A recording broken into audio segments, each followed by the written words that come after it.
Good morning, everybody. Today I am here with a reading wrap-up for this week and a progress on current reads.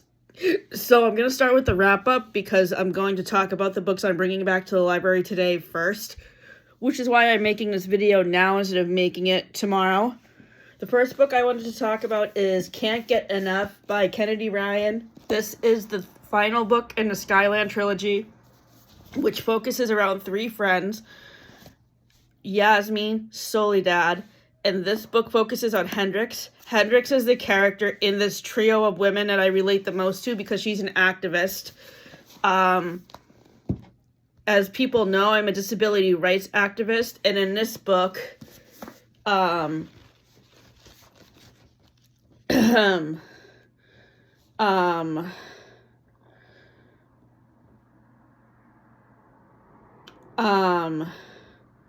Hendrix is a advocate for the Fearless Fund, which is a group that supports equal rights for Black people. So I really love Hendrix's story and the development of her relationship with Maybrick. So this book got This is a 4.5 star series, but this book gets 5 stars because Hendrix is the most relatable character. The next book that I recently finished is called Christmas with a Crank by Courtney Walsh. This is my 4th book by Courtney Walsh after reading The Happy Life of Isadora Bentley, The Summer of Yes, and My Lucky Charm. The next holiday book I have on my TBR by her is Merry Xmas. This book focuses around Liam and Olive, who are in a second chance romance situation after 20 years of being apart, and Olive comes back to town to help save the Christmas tree farm that Liam's family runs. And I love the second chance relationship buildup between Olive and Liam. The same situation is in another holiday book I just finished by Emily Stone called Yours for the Season, which I do not have here. It's on the bookshelf in the other room. This book gets 4.5 stars. The next book is Comfort Me with Apples by Ruth Rachel. This is the 4th book I have read by Ruth Rachel after Garlic and Sapphires, Tender at the Bone, and the Paris novel. Tender at the Bone and Garlic and Sapphires are 2 more of her memoirs, and then the Paris novel is a fiction book. But all are focused around either chefs or food critics. Ruth Rachel was a food critic for the New York Times in the 90s and early 2000s. This second memoir of hers focuses on her going to college and her first time being a food critic. Tender at the Bone is about her growing up in Brooklyn, New York, and learning how to cook. And then Garlic and Sapphires is about her experiences of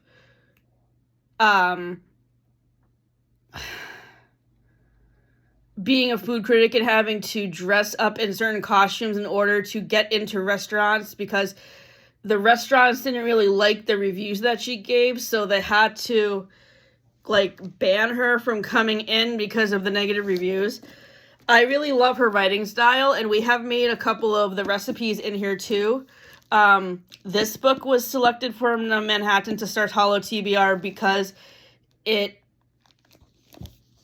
food critic aspect of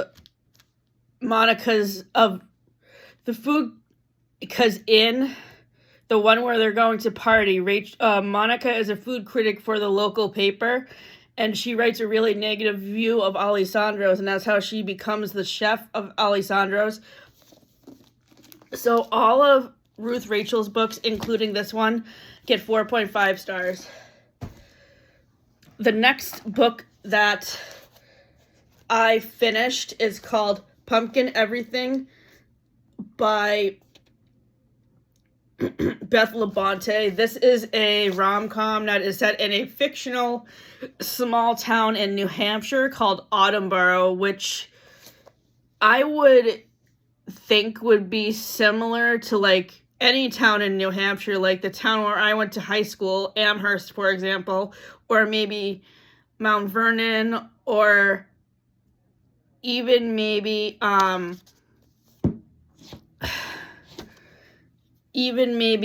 Peterborough, or any place that has great fall scenery and fall festivals. Like in Louise Miller's book, A City Baker's Guide to Country Living, for example, there was a very nice scene in that book at the Franconia, New Hampshire Fall Festival. The Fall Festival in this book is very similar to the one that's in that book.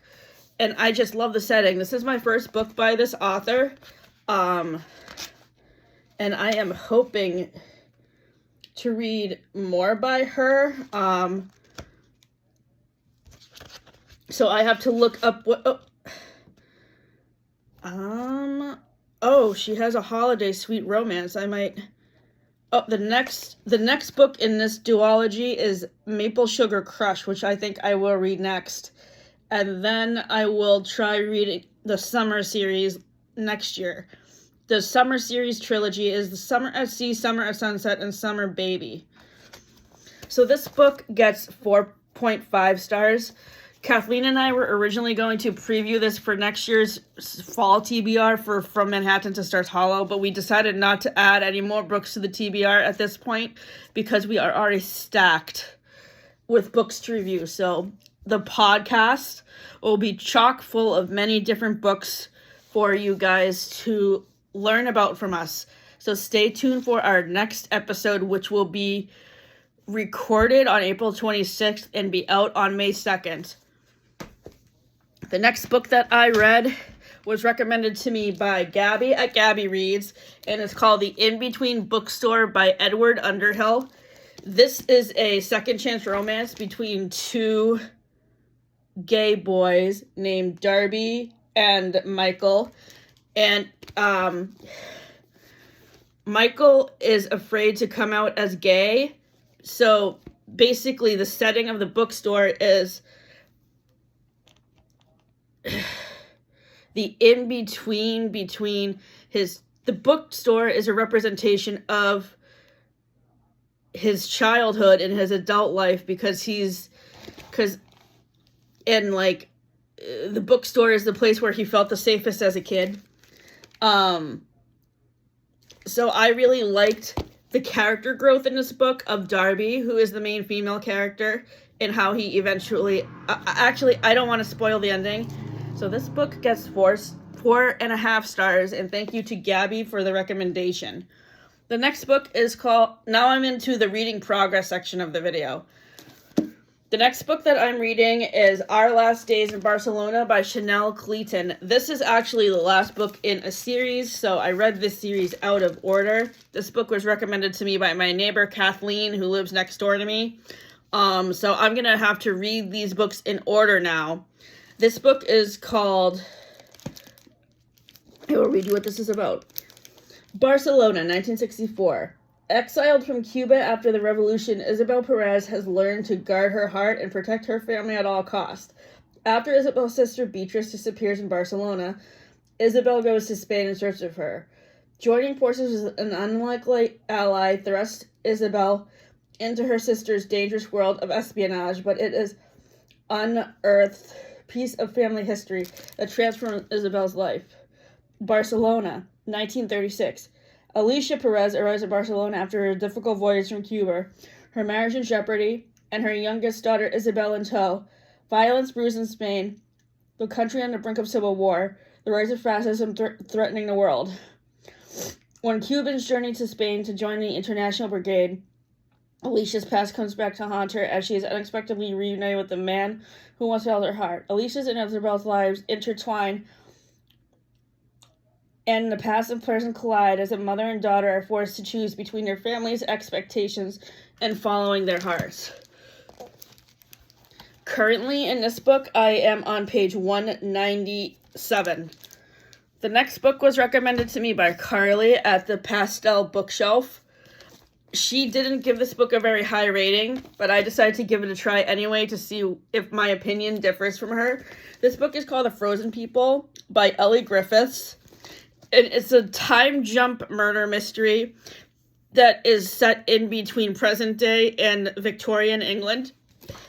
And I mean, I can see what Carly said in her review about the time jumps getting confusing, because I sort of agree with her on that, actually. But this mystery has been really fun for me to follow. I will read you what it is about.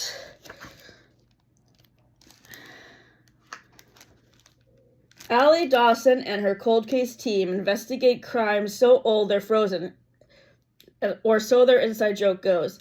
Nobody knows that her team has a secret. They can travel back in time to look for evidence. The latest assignment sees Allie venture back further than they have dared for before, to 1850s London, to clear the name of Kane Templeton, an eccentric patron of the arts. Rumor has it that Kane is part of a sinister group called the Collectors. Allie arrives in the Victorian era to another dead woman at her feet, and far too many unanswered questions. As the clock counts down, Allie becomes more entangled in the mystery, yet danger lurks around every corner.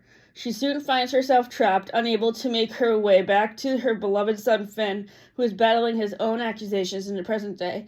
Could the two cases be connected? In a race through time and against time, Allie must find out before it's too late. So this book is probably going to get 3 stars, and Our Last Day in Barcelona is getting 4.5. The next book I am currently reading is called The Battle of the Bookshops by Poppy Alexander. This book is about 2 feuding bookstore owners in England who are in a... one person has a failing bookstore, and the other person wants to take over the failing bookstore and make it part of the conglomerate. So I really love the relationship dynamic between the 2 main characters in this book, Jules and Roman. And this book reminds me of the plot of the movie You've Got Mail with Tom Hanks and Meg Ryan, though that is more of the feuding bookstore owners talking to each other online in a chat room and not knowing that they're talking to each other.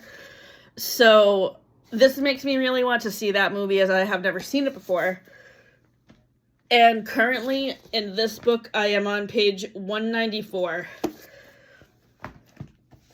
The next book I am reading is The Keeper of Magical Things by Julie Leong. This is the sequel to The Teller of Small Fortunes, which I read in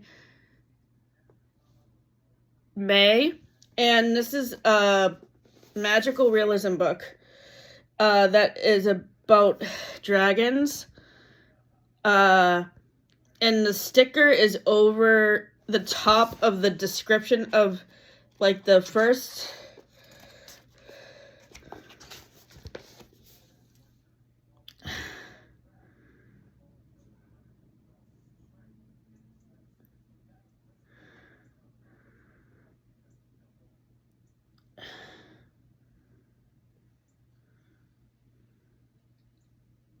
The characters are Certainty and Aurelia, and they are paired together to help fix the spells in their small town that have gone awry.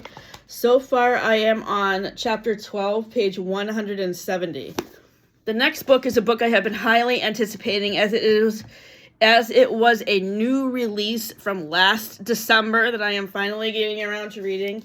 It is called My Feral Romance by Tizonia Odette, who is the writer of the Entangled with Fae series. This is book 2 in her romance series that is set in Regency, England. So think of Pride and Prejudice times. So the book that came before this one is called...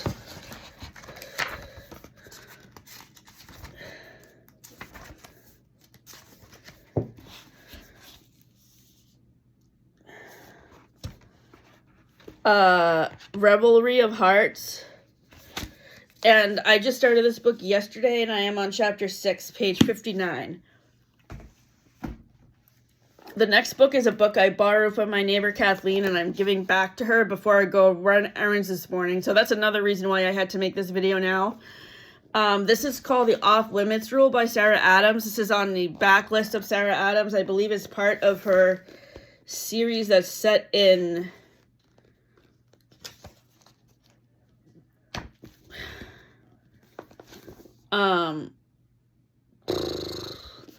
her series that's set in,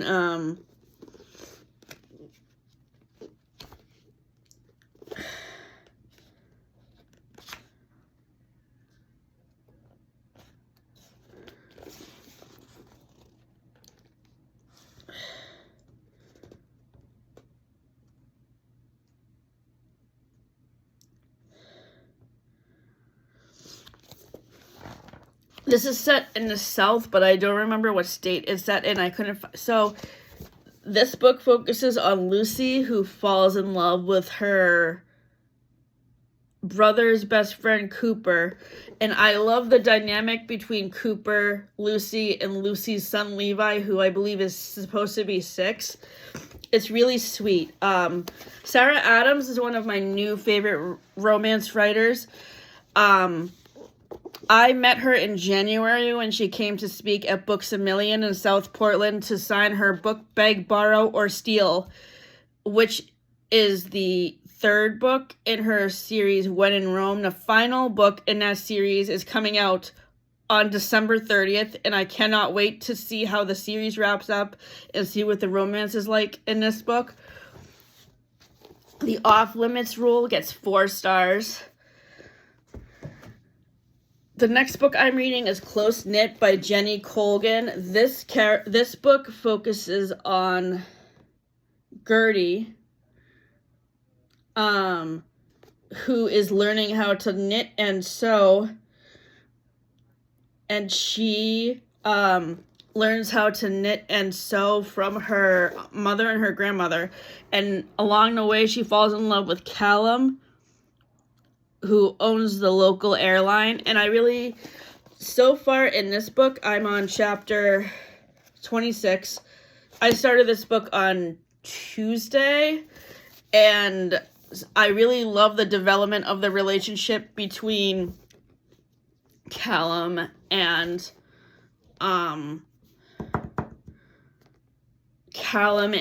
Gertie. The next book is a book I borrowed from my mom on Tuesday. It's called What's Mine and Yours by Namia Coaster. I will read you what this is about. A community in the Piedmont of North Carolina rises in hours as a county initiative draws students from the largely black east side of town into predominantly white high schools on the west. For 2 students, Guy and Noel, the integration sets off a chain of events that will tie their 2 families together in unexpected ways over the next 20 years. On one side of the integration debate is Jade, Guy's steely, ambitious mother. In the aftermath of a harrowing loss, she is determined to give her son the tools he'll need to survive in America as a sensitive, anxious young black man. On the other side is Noel's headstrong mother, Lacey May, a white woman who refuses to see her half-Latina daughters as anything but white. She tries to protect them as she couldn't protect herself from the influence of the charming but unreliable father, Robbie. When Guy and Noel join a school play meant to bridge the divide between new and old students, their paths collide and their 2 seemingly disconnected families begin to form deeply knotted and messy ties that will shape the trajectory of their adult lives. And their mothers, each determined to see her child inherit a better life, will make choices that will haunt them for decades to come. As love is built and lost, and the past never too far behind, What's Mine and Yours is an expansive, vibrant tapestry that moves between the years, from the foothills of North Carolina to Atlanta, Los Angeles, and Paris. It explores the unique organism that is every family, what breaks them apart, and how they come back together. So I really love how the thing that ties the friendship between Noelle and Guy together is being in the school play, because as you all know, I'm a theater lover. I feel like I might have read this book last year because the plot seems incredibly familiar to me. But yeah, I really enjoyed this book, and how, as I was saying, how the school play makes the relationship between Guy and Noelle stronger. I just started this book on Tuesday, and I am currently on chapter 13, page 251. The next book is a graphic novel that is a memoir of somebody who lives in Tehran. I talked about this book in my reading progress video from earlier this week. It's called Persepolis, The Story of a Childhood, and it's a memoir of the author Marjane Satrapi and growing up during the Iraq War. And as I said, this is the fourth book that I have read this year that focuses on a child coming of age during a war. I read I Am Malala in September. I read A Thousand Splendid Suns in July. I read I Am Malala in September. And I read The Kite Runner in October. And then I read this book. And I really loved reading all of these books because it gave me insight into what people who are living in these war-torn countries experience. So this book is definitely going to probably get 5 stars like I Am Malala did. And at this point in this book, I am on page 103 and have 50 pages left. The next book I am rereading is Friedrich Bachmann's Beartown. I am reading this book again this December because the next 2 books in this trilogy are on my 26 books to read in 2026 list.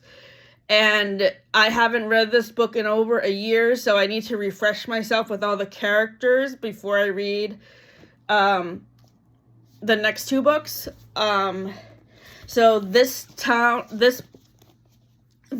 trilogy of books is centered around a town in Sweden where hockey is the main focus. Like, everybody is obsessed with the junior hockey team and how all of these kids train to become part of the Olympics. And I think my favorite character in this book is, what's her name again?